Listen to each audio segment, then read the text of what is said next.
Bonjour, bonjour tout le monde. Je vous souhaite la bienvenue sur Source de Vie TV. Voilà, j'ai eu cette inspiration-là. Je pense que c'est plus parlant, Source de Vie TV. Voilà, donc pour les personnes qui ne me connaissent pas, je m'appelle Successful Lady. Aujourd'hui, je voulais vous parler de l'amour vraiment qui fait durer le mariage, qui est vraiment exceptionnel.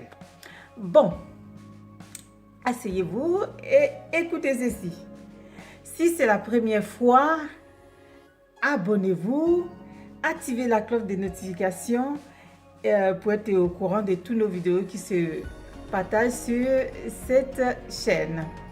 Voilà, l'amour qui fait durer le mariage. Qu'est-ce que c'est l'amour qui fait durer le mariage? Alors,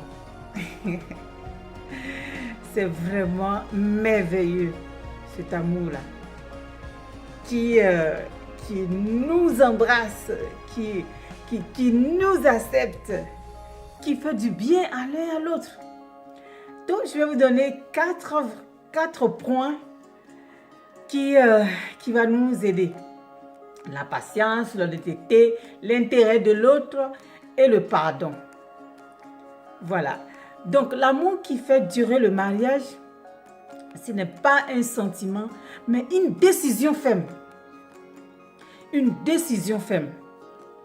Et quand on a décidé, j'ai fait une vidéo où je parlais de la décision, l'importance de prendre une décision.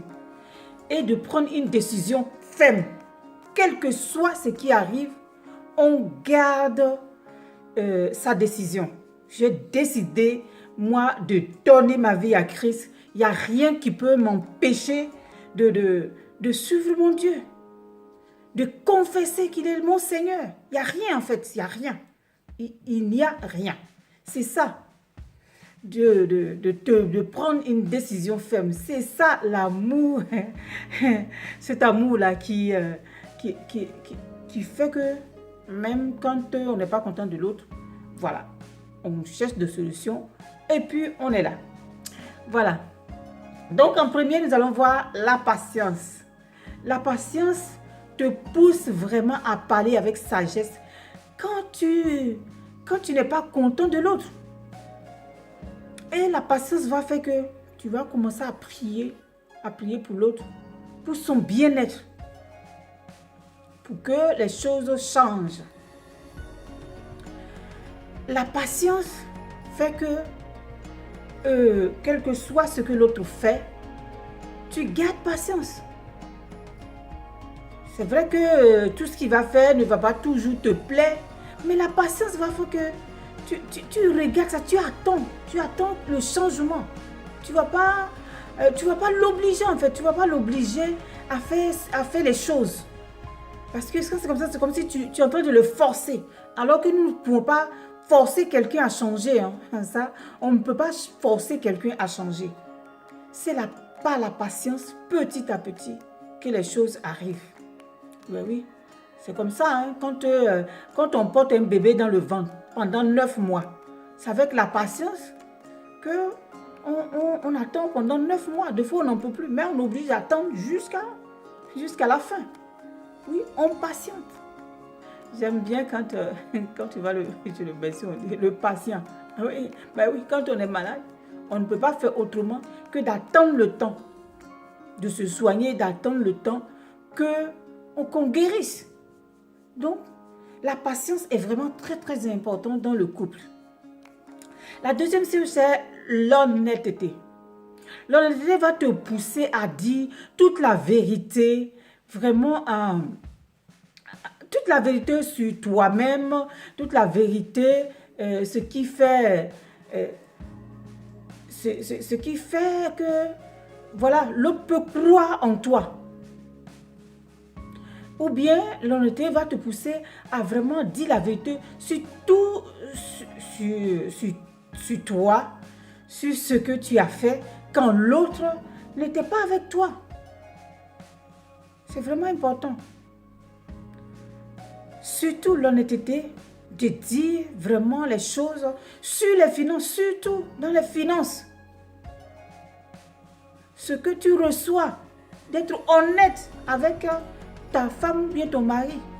C'est vraiment très important. J'ai fait une vidéo où je parlais de ça, que l'argent, la gestion des finances est aussi souvent la cause du désaccord dans le foyer. Et même ça peut arriver jusqu'au divorce. Hein. Quelqu'un qui te ment sur son salaire, que tu ne vois pas son argent. Ouais, voilà. Donc l'honnêteté est vraiment très importante. Donc, nous allons parler aussi de l'intérêt de l'autre. Parce que c'est important. Des fois, on pense seulement à nous et puis on oublie l'intérêt de l'autre. Donc, l'intérêt de l'autre te permet de vraiment te remettre en question. Te remettre en question. Comment l'autre se sentirait si j'étais à sa place. Si je parle comme ça, comment il se sentirait?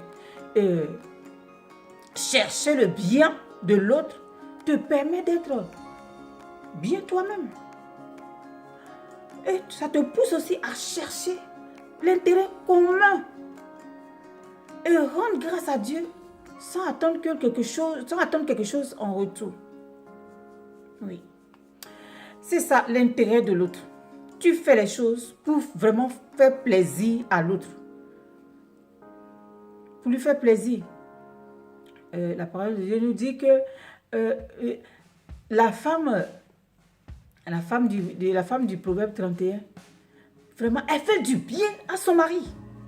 Elle fait du bien à son mari. Oui. Donc, l'intérêt de l'autre va te pousser à prendre des décisions, à faire des choses pour plaire à l'autre. Pas seulement pour toi, pour l'autre.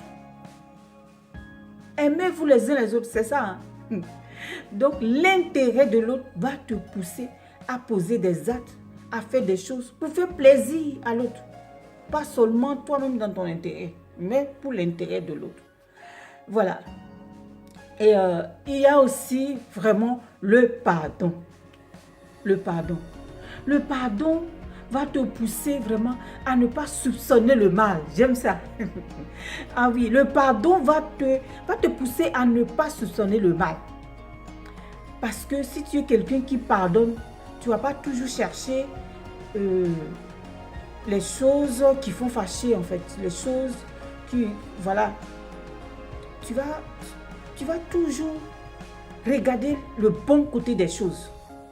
Tu vas toujours regarder le bon côté des choses. Sinon, tu vas perdre ton temps à chercher les petites choses qui vont provoquer des histoires. Et quand tu es quelqu'un qui pardonne, tu ne considères pas toutes ces petites choses-là, en fait. Donc, le pardon, ce pardon-là, qui ne soupçonne pas le mal. Ah, vraiment, j'aime ce pardon, qui ne soupçonne pas le mal. Alors, je vous encourage vraiment à mettre cela en pratique. Le pardon. Le pardon. Quand tu pardonnes, le pardon te pousse à ne pas soupçonner le mal et te permet à ne pas t'irriter.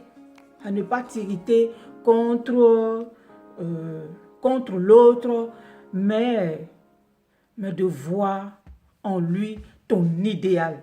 Tu vois en lui ton idéal. Tu vois en lui ton vis-à-vis. Ton genre d'homme. Tu vois ton genre d'homme. Tu vois en lui, voilà, la personne avec qui tu vois les choses grandes. Vous regardez dans la même direction. Parce que souvent, hein, quand il y a des choses que tu ne pardonnes pas, tu commences à ne plus voir dans la même direction que lui. Ça, c'est comme ça. C'est pour ça qu'il faut vraiment, quand il y a quelque chose, quand il y a une histoire, un désaccord, il faut vraiment utiliser le pardon pour toujours regarder dans la même direction que l'autre. Sinon, tu commences à regarder l'autre côté, à ne plus voir les choses comme lui. Voilà, nous sommes comme ça. Donc, c'est très important d'appliquer cela. Et vous savez, l'amour qui fait durer le mariage va au-delà du physique.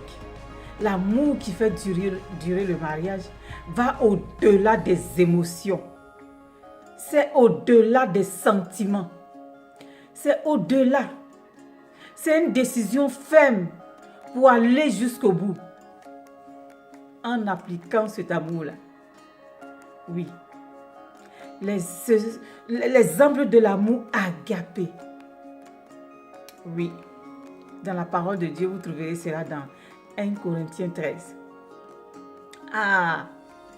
Vous savez, avant, quand on était au début de notre mariage, quand il y avait quelque chose, je prenais ce verset et je venais, je dis à mon mari, regarde ça, regarde, c'est ça, regardez, on lit ensemble, je lis et puis il écoute.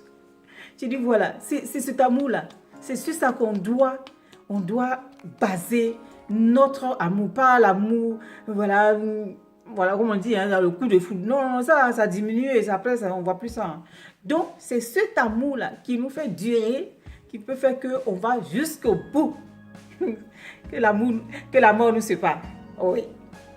Donc, voilà ce que je voulais partager avec vous. Et j'espère que ça va vous bénir.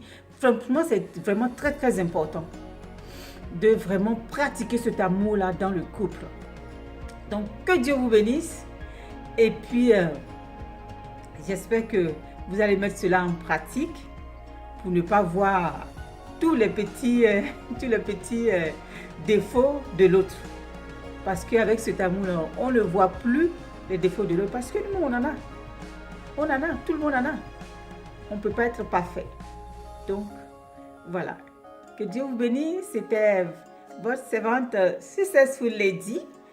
Et je vous souhaite vraiment une agréable journée ou soirée. Et à la prochaine vidéo. Bye bye.